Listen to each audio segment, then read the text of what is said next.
गले का पट्टा। एक मोटे ताजे हट्टे कट्टे पालतू कुत्ते के साथ एक बार दुबले पतले शरीर वाले बाघ की मुलाकात हो गई। बातचीत के दौरान बाघ ने कहा, एक बात पूछना चाहता हूँ भाई, तुम्हें बताना ही पड़ेगा कि कैसे और क्या खाकर तुम इतने ताकतवर और हट्टे कट्टे बन गए हो। तुम क्या खाते हो और किस तरह रोज की खुराक जुटा पाते हो?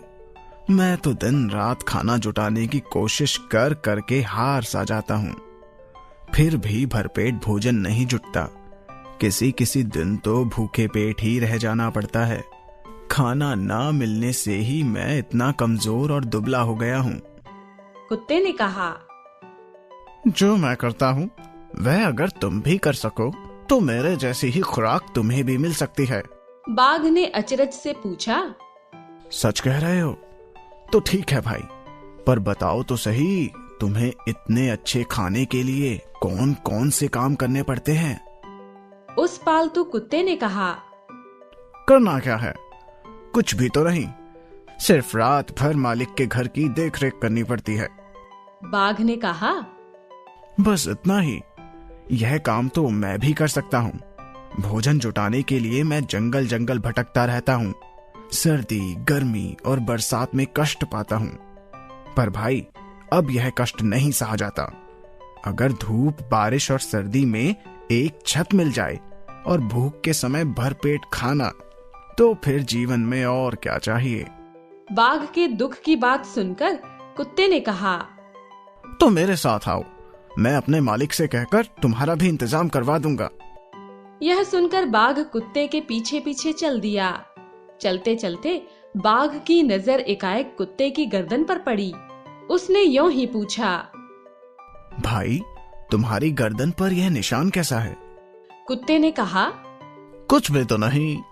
बाघ ने जिद की, नहीं भाई, यह तो तुम्हें बताना ही होगा कि तुम्हारी गर्दन के रोए का रंग कैसे उड़ गया। यह निशान आखिर बना कैसे? कुत्ते ने फिर कहा, यह कुछ भी तो नहीं। लगता है तुम यह पट्टा बांधने की वजह से गर्दन पर पड़े दाग के बारे में पूछ रहे हो। बाघ ने पूछा, पट्टा?